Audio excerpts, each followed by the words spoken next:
रवां साल के लिए इकनॉमिक सर्वे जारी किया गया और कल बजट का ऐलान होगा। इकनॉमिक सर्वे के जो दादो शुमार हैं अभी तक तो मेरी अकल से काफ़ी बाला हैं, मैं उनको पूरे तरीके से समझ नहीं पाया, क्योंकि ग्रोथ का एक ख़ास नंबर होता है जो इकनॉमिक सर्वे में जारी किया जाता है। 2.68% GDP ग्रोथ दिखाई गई है। टारगेट 3.6 का था, तो टारगेट हमने कहा मिस कर दिया, 2.68 हासिल की है। लेकिन 2.68 का जो नंबर दिया गया है उसके अंदर मेजर जो बड़ी क्रॉप्स हैं, वीट है, आपकी शुगर केन है, कॉटन है, वो सारी फेल हो गई। हम क्रॉप सेक्टर में नीचे हैं, माइनस में ग्रोथ है। लेकिन हम किया है कि हमने लाइफ स्टॉक के अंदर गाय भैंसों और गधों की तादाद में इजाफा दिखा दिया। अब गधों की तादाद अगर तो ये गिन के हैं तो फिर तो ठीक है कि मुल्क में 1 लाख गधे बढ़ गए और कितना 10 लाख के 20 लाख वो जो है गाय भैंसें बढ़ गई। अगर उसके बगैर इन्होंने टेबल पर बैठ के नंबर गधों का डाला है तो फिर मेरे ख्याल में पूरी कौम को गधा बनाने की कोशिश है, जो नहीं करनी चाहिए। इसी तरीके से इंडस्ट्रियल सेक्टर में 4.77% ग्रोथ दिखाई गई है। अब लार्ज स्केल मैन्युफैक्चरिंग नेगेटिव में है पिछले कई सालों से, और लार्ज स्केल मैन्युफैक्चरिंग माइनस में होते हुए जो बिजली का है, वाटर का शोबा है और कंस्ट्रक्शन का शोबा है उसके अंदर ग्रोथ दिखा दी है। अब उसको इन्होंने स्मॉल स्केल मैन्युफैक्चरिंग के लिए भी कोई सर्वे नहीं किया, और इस दूसरे एरिया के लिए भी नंबर की एस्टिमेशन इन्होंने किस तरीके से किया, क्वेश्चनेबल है। इसके ऊपर इनको मज़ीद सवाल जवाब करके लोगों को वजाहत करनी चाहिए। एटलीस्ट मैं एज ए जर्नलिस्ट मुतमईन नहीं हूँ जो इन्होंने अदादो शुमार जिसका ऐलान किया है कि ये किस बुनियाद के ऊपर इन्होंने जमा तफरीक की है। हमारी GDP की जो एस्टिमेशन का प्रोसेस है काफ़ी फॉल्टी है।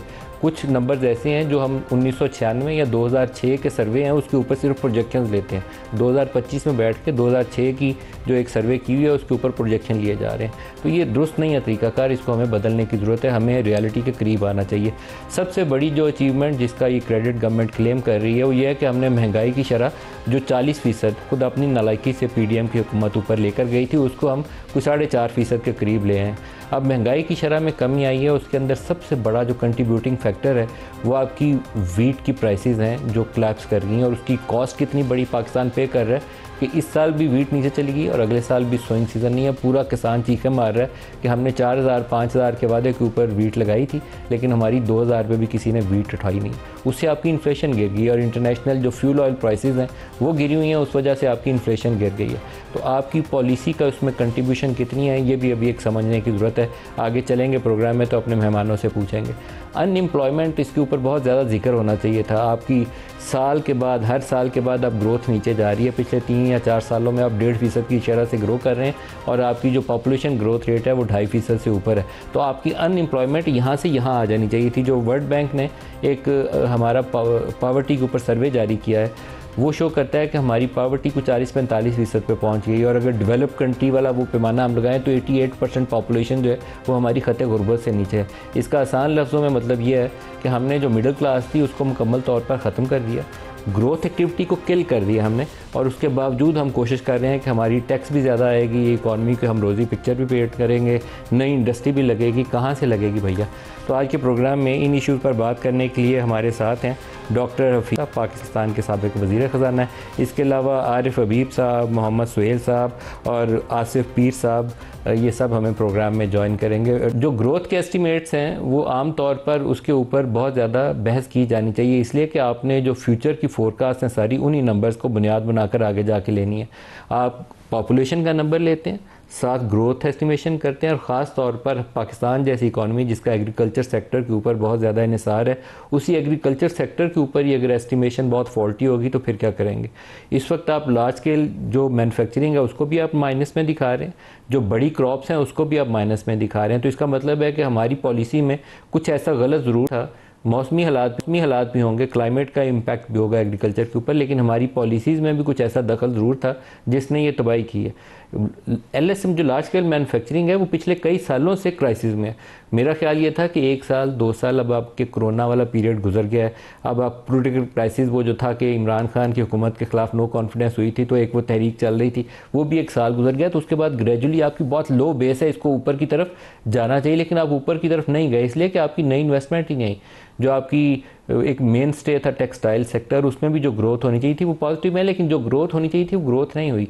एक साल वो स्पेशल एक फैसिलिटी दी गई थी टर्फ के नाम से, तो उस टर्फ की वजह से कुछ मशीनरी इंपोर्ट हुई, तो एक साल में ग्रोथ नज़र आई, उसके बाद वो दोबारा फ्लैट हुआ हुआ है। तो कहीं पे ऐसी फंडामेंटली हमारी पॉलिसीज़ के अंदर वो खला और खामी मौजूद है, जिसकी वजह से हम जो ग्रोथ लेना चाह रहे हैं वो ग्रोथ ले नहीं पाए हैं। हमारे जो रिमिटेंसेस का नंबर है वो बहुत अच्छा है, वो इस साल का 38 बिलियन डॉलर्स की एस्टिमेट की गई है कि इस साल होगी, और 7 लाख से ज़्यादा पाकिस्तानी पाकिस्तान से बाहर रोज़गार कमाने गए हैं। जो उनकी कंट्रीब्यूशन है वो पाकिस्तान के लिए इस वक्त लाइफ लाइन है।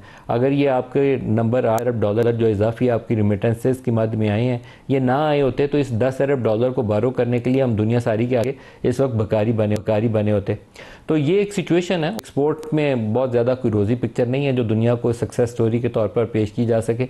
वो हम 28-30 अरब डॉलर की रेंज में फंसे हुए हैं, अभी भी फंसे हुए हैं। ना कुछ नई इंडस्ट्री लगाएंगे, ना नई इन्वेस्टमेंट आएगी, ना आपके एक्सपोर्टेबल सरप्लसेस बनेंगे, तो ना आप दुनिया के सामने वो चीज़ें बेच सकेंगे। आरिफ हबीब साहब प्रोग्राम के आगाज़ में हमारे साथ शामिल हो रहे हैं। आरिफ साहब अस्सलाम वालेकुम। जी वालेकुम अस्सलाम। आरिफ साहब, जो ओवरऑल इकनॉमिक सर्वे के अदाद शुमार है, आपका उसके ऊपर क्या तज्जिया? आई थिंक ये इसको हम क्रिकेट की लैंग्वेज में कहते हैं कि रन ऑन द बोर्ड हैं, कि रन ऑन द बोर्ड जो है वो है कि जो है इन्फ्लेशन कम है, इंटरेस्ट रेट गिरे हुए हैं। आई थिंक हमारा जो प्राइमरी सरप्लस का टारगेट जो है वो अचीव हो गया है। हमारा जो बजट डेफिसिट जो है वो टारगेट उसमें हमने एक्सीड किया है। ग्रोथ में हम थोड़े से बिहाइंड हैं, जो ग्रोथ जो है वो नहीं अचीव हो सकी है। बाकी दूसरे जो अशारिये हैं मैक्रो इकोनॉमिक, वो I think are on course. तो अब ये इन नंबरों के साथ जो है हम नए फाइनेंशियल ईयर में जब इंटर हो रहे हैं, तो अब डिपेंड करता है कि कल का बजट जो है वो ये किस तरीके का जो है वो अनाउंस होता है, क्योंकि उसमें आप वो टारगेट कर रहे हैं, वो कह रहे हैं कि हम अगले साल का जो है ग्रोथ टारगेट होगा वो 4.2% होगा। तो 4.2% टारगेट अचीव करने के लिए ज़ाहिर agriculture and industry, particularly large scale manufacturing को इंसेंटिवाइज करना होगा, तो जाके ये जो है वो ग्रोथ टारगेट अचीव हो सकेगा। जो आपकी स्टॉक मार्केट है सर, वैसे तो उसका इकोनॉमिक सर्वे से सच ग्रोथ के नंबर से कोई ताल्लुक नहीं है, लेकिन मुझे लगता है कि वो ग्राउंड रियलिटीज़ हमारी एक तरफ है, लेकिन स्टॉक मार्केट किसी और ही दुनिया में है। स्टॉक मार्केट तो बूमिंग है इस वक्त आपकी। जी आई थिंक देखिए नदीम भाई, आप जो इंटरेस्ट रेट कम हुए ना 22 से 11%, तो सिर्फ स्टॉक मार्केट उस इंटरेस्ट रेट के आधे होने की वजह से जो है वो 100% वैल्यूज़ जो है वो बढ़ जानी चाहिए, तो वो बढ़ी है। उसकी वजह से फिर बहुत ज़्यादा हमारी मार्केट अंडर वैल्यू भी थी। तो चूंकि फिर उसके बाद जब IMF के साथ हमारे मामला जो है ऑन ट्रैक आ गए, तो उसके बाद फिर जो है वो मार्केट ने रिस्पॉन्ड। फिर आई थिंक उससे पहले जो ज़्यादातर इन्वेस्टमेंट जा रही थी वो डॉलर्स में जा रही थी, गोल्ड में जा रही थी, फिक्स इनकम सिक्योरिटीज़ में जा रही थी, तो अब वो इतने ज़्यादा अट्रैक्टिव नहीं रहे।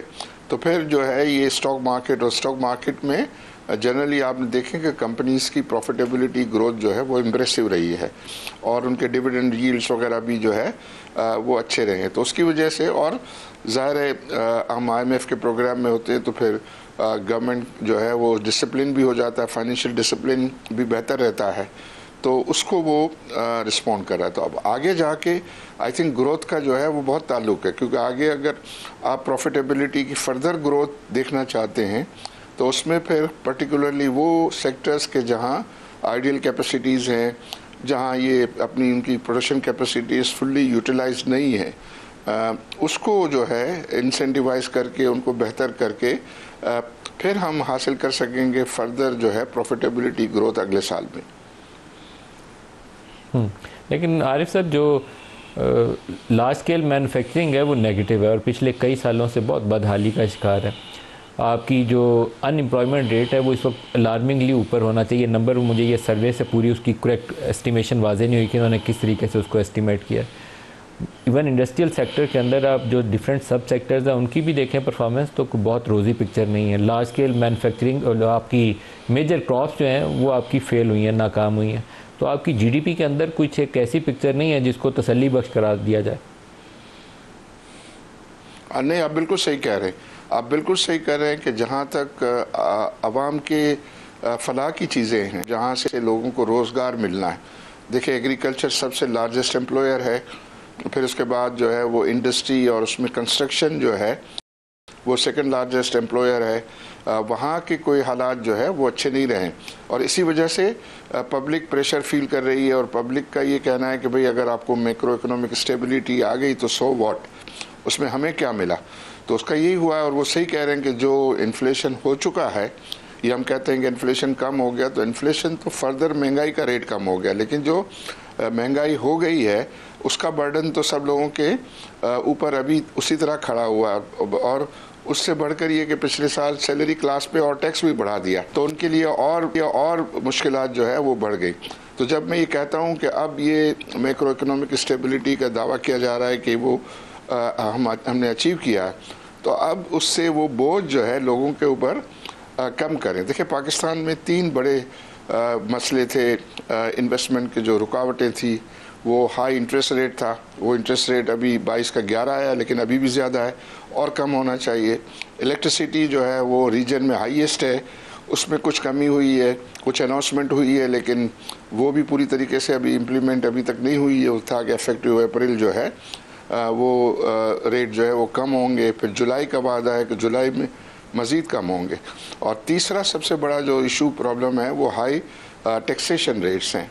तो हमारे कॉर्पोरेट टैक्स रेट्स भी बहुत ज़्यादा हाई हैं, उसके ऊपर सुपर टैक्स, फिर ये कि सैलरीड क्लास पर टैक्स। तो वो इस हाई टैक्स रेट और हाई एनर्जी प्राइस पे तो अब मैं नहीं समझता कि कोई नई इन्वेस्टमेंट हो।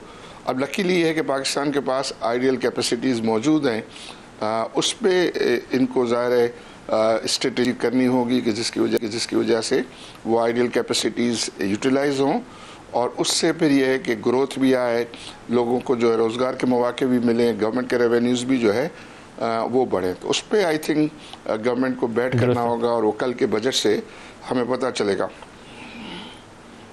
दुरुस्त है।